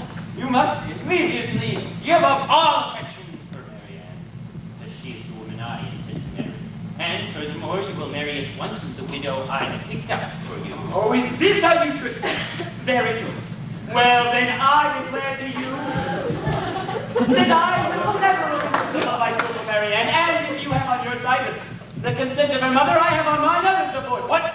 Scoundrel, you dare cross my path? It is you who stand in mine. I loved her first. Am I not your father? Do you not owe me all respect? Sons are not bound to defer to a father's will in things of this sort. Love is no respecter of persons. Well, I will make you respect me with my cane. No, I care nothing for your thanks.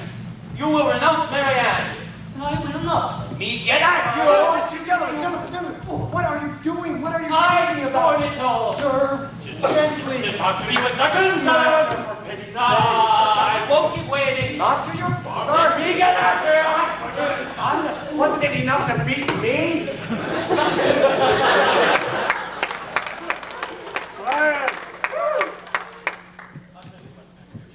I'll make you the judge of this matter to prove that I'm right.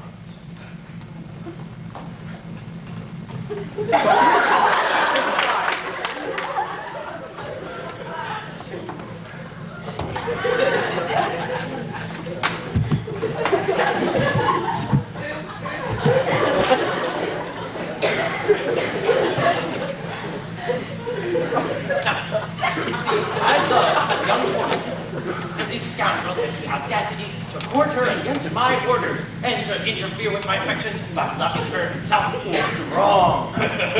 Yes, is it not a terrible thing that a son should become his own father's rival? Ought he not, out of mere respect for me, abstain from interfering with my affections? You are right. Let me talk with him. Good.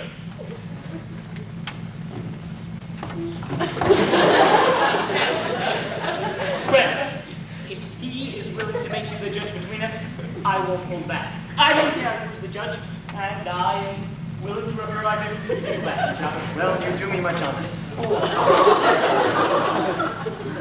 I am in love with these ladies, who belongs to my affections, of my faith, most tenderly. My father insists on coming and interfering with our love by making her an offer himself. Should he not be ashamed?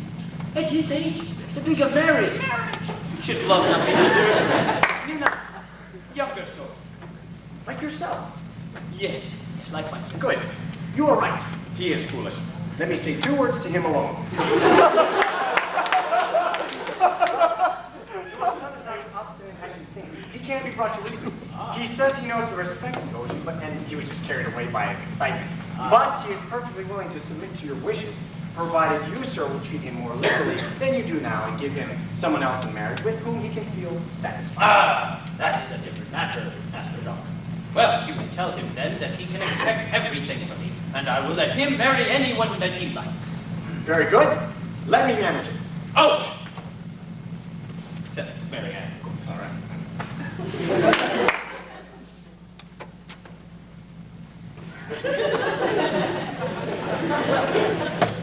Your father is not so unreasonable as you make him out. He says it was your violence that made him angry. It was only your way of proceeding that he disliked. But he is perfectly willing to agree to what you wish, sir, provided you will treat him more gently than you do now, and give him the respect, honor, and submission a son ought to show to his father. Master Jacques, you can assure him that if he will give me Marianne, he shall find me the most submissive of sons. I will not do anything against his wishes. I have settled it. He consents to all that you say. Ah, it could be better. All is arranged. Come together now, for you are agreed. You are about to quarrel with one another because you didn't understand each other. Ah, Master Jacques, I shall remember this all the days of my life. It's not worth mentioning, sir. Master Jacques, you have helped us a great deal in this matter. You deserve some reward for this. I will remember this always. Your humble servant, sir.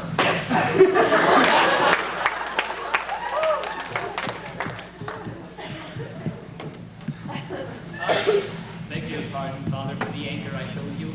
Oh, that's all over I now. assure you I feel the utmost regret, and I feel the utmost joy in finding you so respectful now.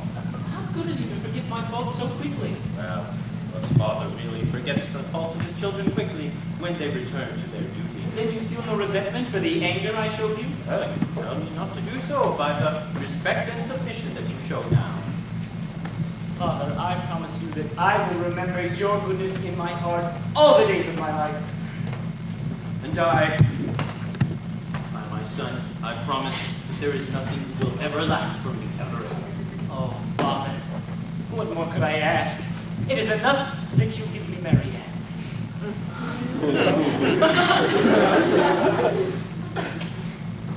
What was that?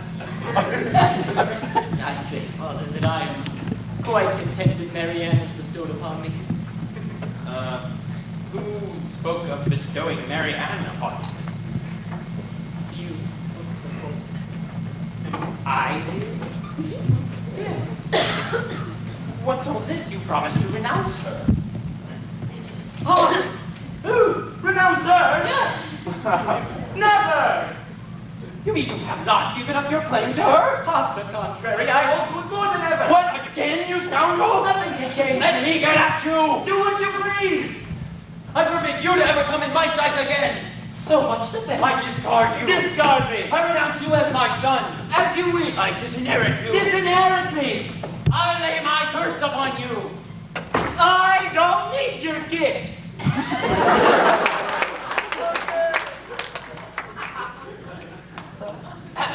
Sir. Come quick. I got here just in the nick of time. Well, we're in luck. Now's your chance. What do you mean? I've had my eye on this all day. What is it? It's your father's asket key, which I've discovered. Oh no! I'll tell you later. Oh Wait, no! Oh no! I've been nothing. Oh, I've been robbed. I'm lost. I'm murdered. Somebody's stolen my gold. Oh, who did this? Where is he? Is he this way? Or maybe he's that way? Where's he going? Hey, stop! Hey! Oh! Oh, it's just me. Oh, my mind is so gone. I don't know where I am, or who I am, or what's happened. Oh no, my gold. Oh no, have they taken you from me? Without you, I cannot live. There is no joy anymore for me. All my consolation is gone, and I can bear it no further. Oh, let me just die here. I am dead and buried. Will no one restore my life to me by restoring my money? Hey, who said that? Hey. There's nobody here. Nobody said anything. Whoever did this must have waited till just the moment that I was talking to the traitor of my son and then stolen it. I've got to get out. I've got to get out. Get the police and have everyone in this house searched. My sons and daughter and servants and valets and cooks and myself. See them all out there. They're all assembled. What are they talking about? Hey, what are you talking about? Huh? About you? Talking about the man who robbed me? Is he out there somewhere? Hey, what's that? Can he be hiding up there somewhere? Please, if any of you know where he is, tell me, do you know anything about this robber? Everyone's just staring at me. I'm laughing too. I know you all had some part of this. I know you all did, and my money will be found. Come, police, judges, provost, rack, hangman. I'll hang this whole town. If I don't get my money back, then I'll hang myself.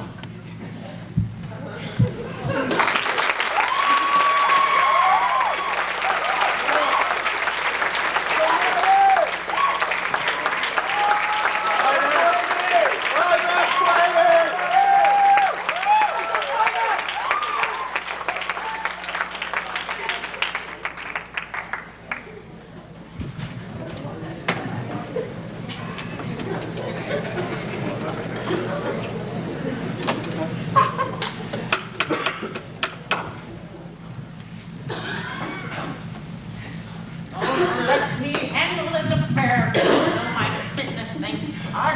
It's no matter with me at all. It is in the interest of all police to take up this matter. For if I don't get my money back, then I'll take the law to the law. Will require all necessary proceedings. How much was in the casket? 10,000 gold crowns. How much was in the casket? I said there were 10,000 gold crowns. 10,000? Yes, 10,000 crowns. There's no punishment great enough in heaven for this crime. If this isn't punished, then the most sacred things are no longer safe. Who do you suspect of the crime? I suspect everyone. I want you to put this whole town and the suburbs under arrest. You must be careful not to frighten anyone, but to handle matters quietly. Then we can proceed to the more rigorous measures which you demand. I'll be back presently. In the meantime, cut his throat, roast his him in boiling water and yes, hang him from the What? rack. Who? The man who stole my money? No, I'm talking of the second pig your steward has brought in for the supper, which happens Don't be alarmed, my friend. I'm not one to accuse you unjustly. Sir, is this gentleman coming to your supper? You must hide nothing from your master. Please, sir, I'll show him what I can do and treat you all to the best of my power. And if I don't give you as good a cheer as I ought, it is the fault of that dear steward of yours who clips my wings with the scissors of his economy. Traitor, this matter isn't about your supper. It's about the money that's been stolen from me.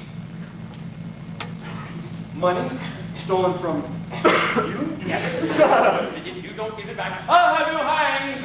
Don't hurt the boy, don't hurt the boy. See by his face, he's an honest man, and will tell you what you want to know. How deep with it. Now, master's money has been stolen. He has reason to believe that you have knowledge of the affair. Here's my chance at revenge at that steward. Ever since he entered this house, he's been favored. No one takes any other advice than his. I don't forget the beating I got. Hey, what are you muttering about over there? Master, if you want me to tell you the truth, it is this. I think it is your dear steward who has robbed you. What? Father. Him who seems so faithful to me? Himself, I think it is he who has robbed you.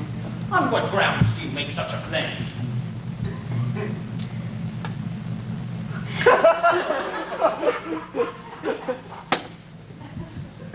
Grounds? Yes. Well, I think so by what I think. You must give us some evidence. Well, for instance, have you seen me prowling around where I keep my money? Yes, I have. Where did you keep it? In the garden. In the garden, exactly. In the garden. What was it in? A casket? My casket. That's exactly what I wanted to know. It was a casket. Yeah. And tell me about this casket. Just describe it. I'll know at once if it was mine.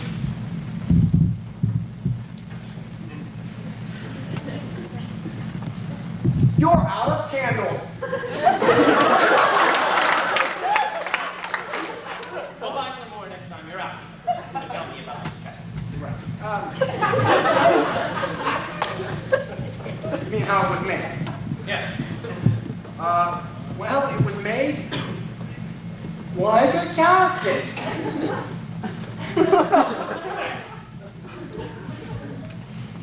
Well, can you be a little more specific? It was large. Mine was small. Oh, right. Small in size, but I call it large for what it contained. I understand. And what color was this casket? Color? Yes.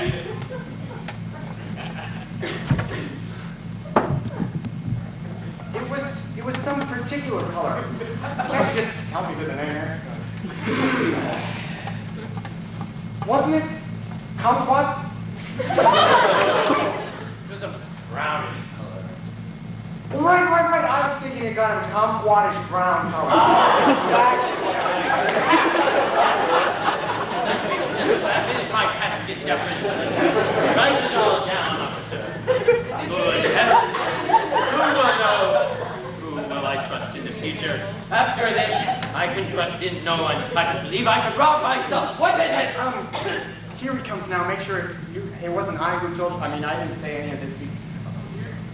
It wasn't you. Father, come here.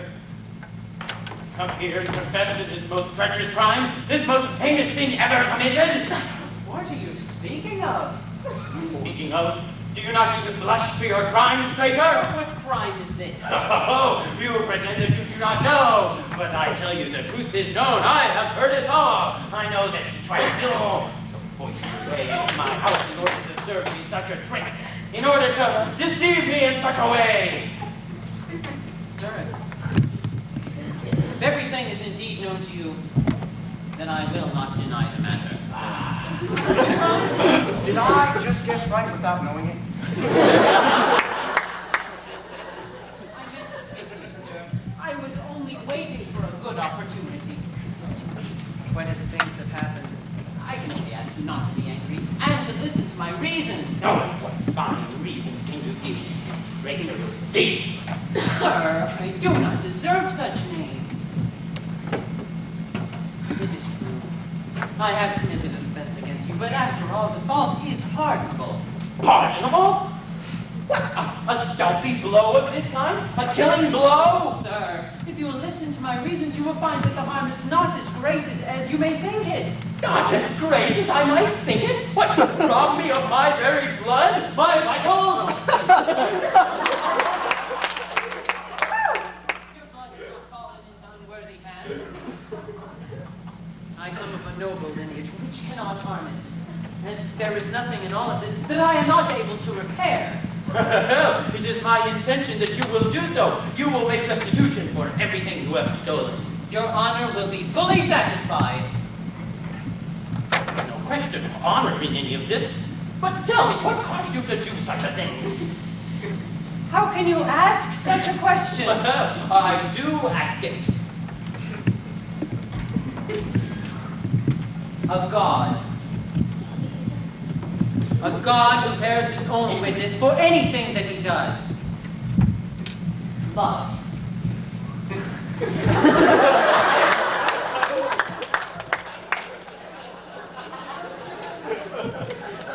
Love? Yes. Fine love, indeed. A fine love. A love for my gold. Your gold? Yes. No, no, sir. It wasn't your gold which tempted me to do as I have done. You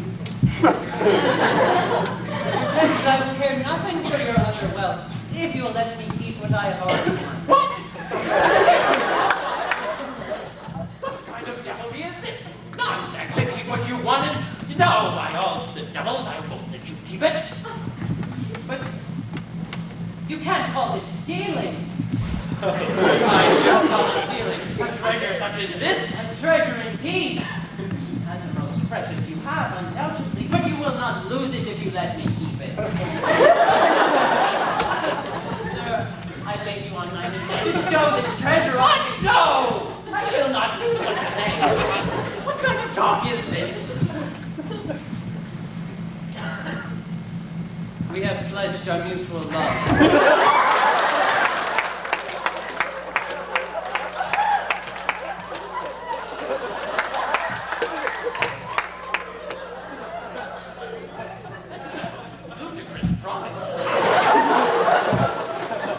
We are bound to each other forever.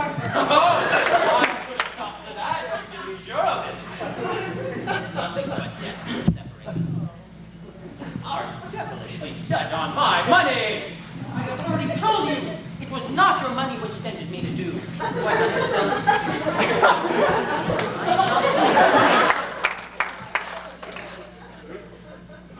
Far nobler cause has inspired me. He's going to say it was Christian charity that made him do it. Still with him now, the law will villain. I am ready to bear what violence you please. You may do with me what you will. But I ask you to remember this. If there is anything wrong in this matter, it is my fault alone.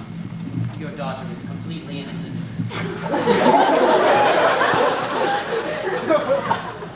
It would be a very strange thing if my daughter was involved in crime. But you have taken my treasure and I want it back. Where is it? Where is it? It's still in the house. Oh, my precious casket. Still in the house, you say? Oh, yes, she's still in the house. Oh, but you may have tampered with it.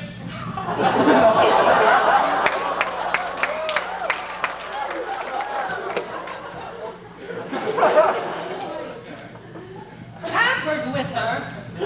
How could you insult us like that? I learned the most respectful and honorable passion for my casket. I would rather die than dishonor her. Your treasure is far too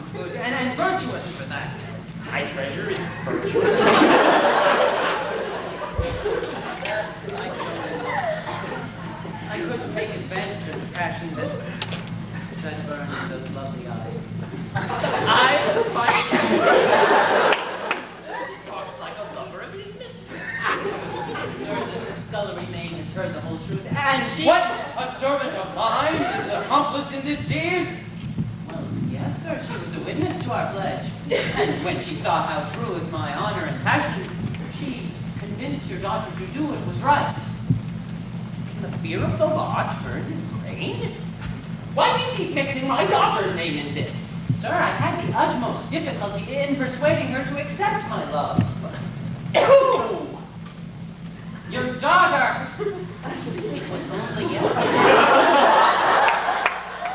Only yesterday she agreed to our mutual promise of marriage.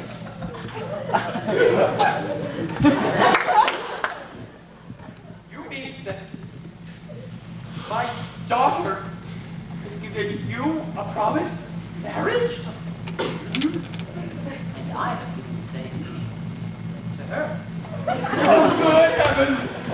Another shock! Write it down, sir.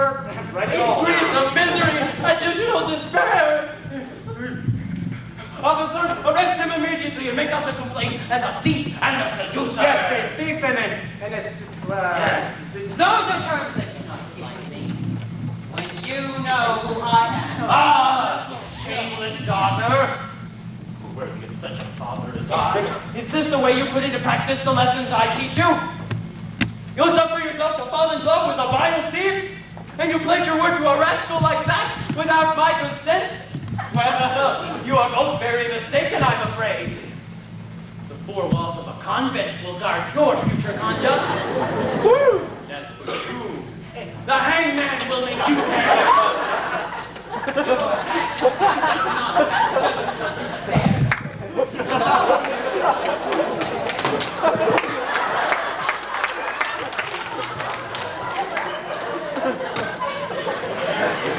my daughter, you break my candles!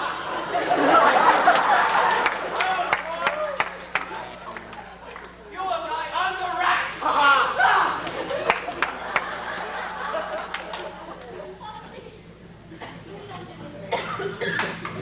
Different from the way you see him. You will understand why I love him when you realize he was the one who saved me when I was... Oh, all that is for nothing now. Far better he let you die than do what he has done. Oh, please. No! I will not listen to this. The law must do its duty. Did anybody notice we're out of candles?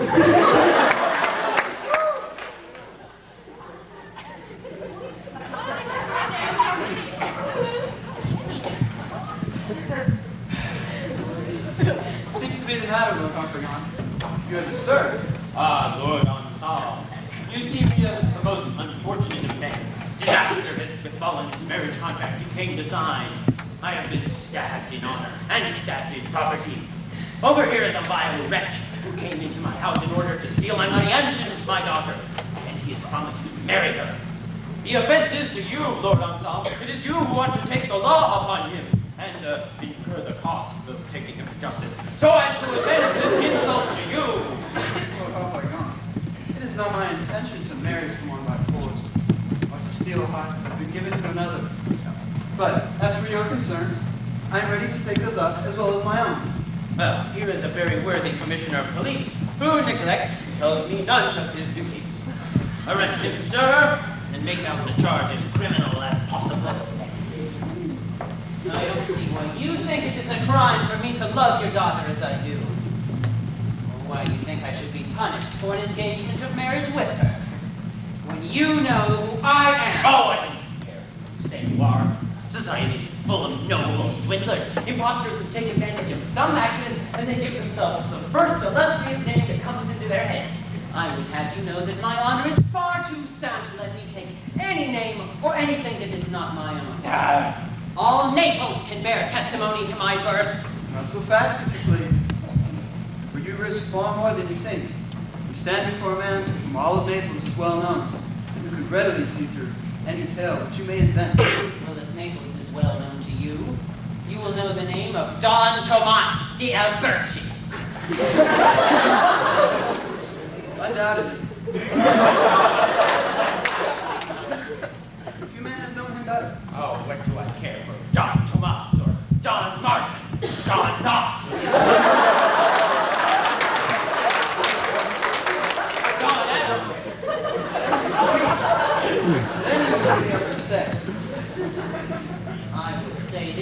he who was my father. Me? Yes. Go. For you are jesting. Find some other tale to serve your purpose better. Do not try to save yourself by such lies. Speak more civilly. Those are not lies. I make no claim I cannot prove.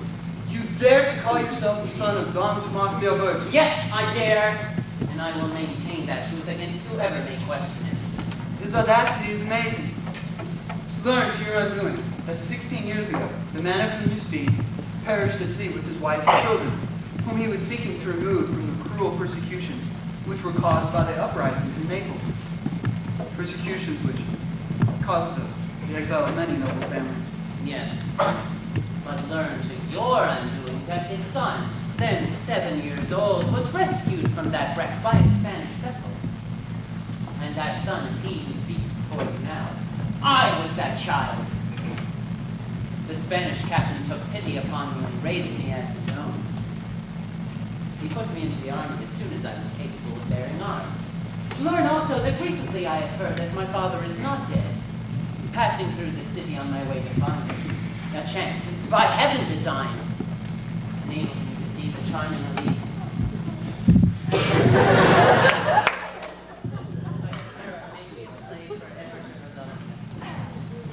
The violence of my love and the severity of her father forced me to introduce myself into this house in the role of a servant and to send someone else in search of my parents. What other proofs do you have, other than your word? This is not some fable based upon some fact. My proofs lie in the Spanish captain, who still lives. A ruby seal which was my father's. An agate bracelet fastened about my arm by my mother. My old Pedro, my servant who was rescued from the wreck as I was. And this certificate, which says, to whom it may concern, this guy is the son of Don.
Such as this.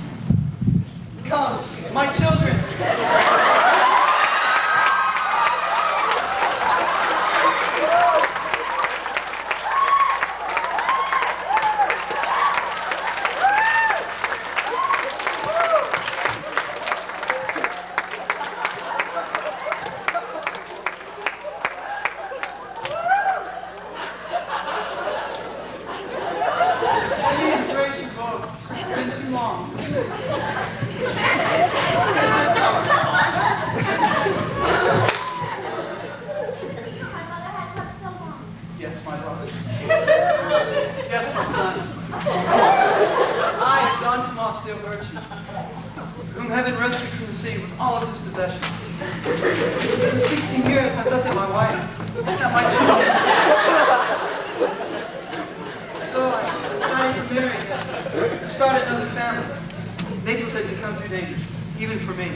So I renounced it, and I changed my name to Andre, so that I might forget all the turmoil associated with the name.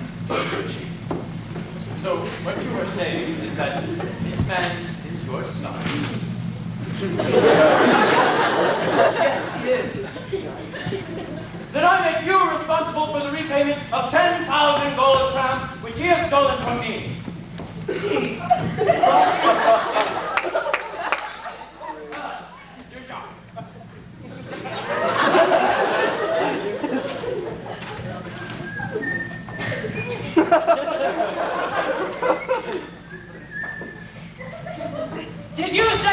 me. You see that I say nothing. Now, here is his deposition that the commissioner wrote down.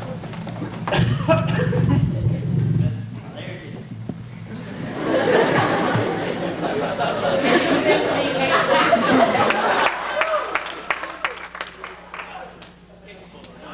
I want my money back.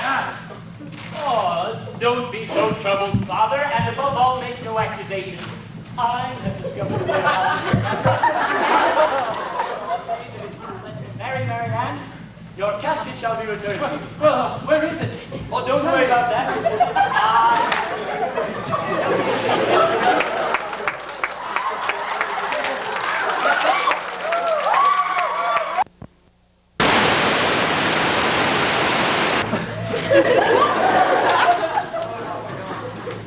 I did not come to thwart the happiness, but you know as well as I do that the choice of your hand should fall upon the shoulders of the young man, rather than upon the father. But we know this already. Do not make me say it. Consent as I do to this double marriage. Well, I really must see my casket first. Oh, you shall see it safe and sound. Well, I don't have any money to give my daughter in marriage. Do not let that bother you, for I have plenty for all. Well, will you agree to pay for this marriage? Yes, I promise. Is that satisfactory? Well, all right, sir. Oh. Very well. Provided that you'll buy me a new suit of clothes for the wedding. Agreed. Now come, let us enjoy this day. Wait. Who pays me for these writings? Your writings are no good to us anymore. That may be, but I didn't be paid for those writings. Well, then you can just take your payment out of that man. I give him to you to be hanged.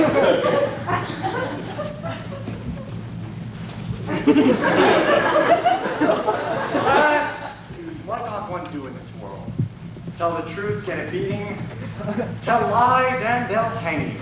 Lord Harpagon, you must forgive this man of deceiving.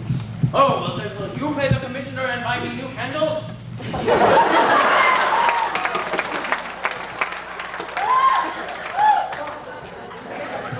Sheriff, your mother. Yes.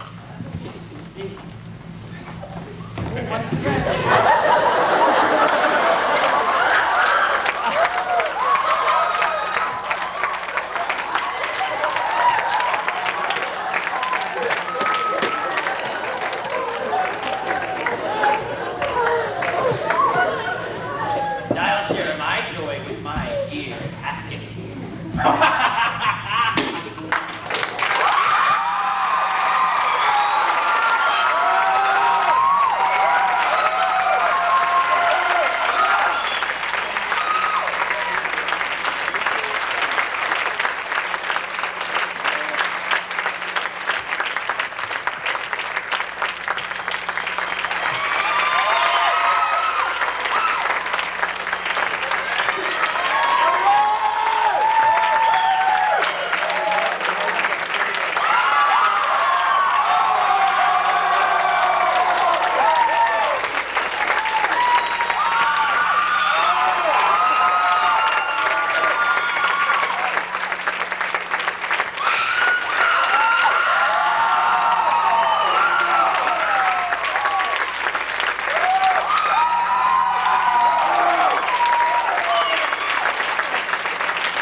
All the Ace Ventura lines?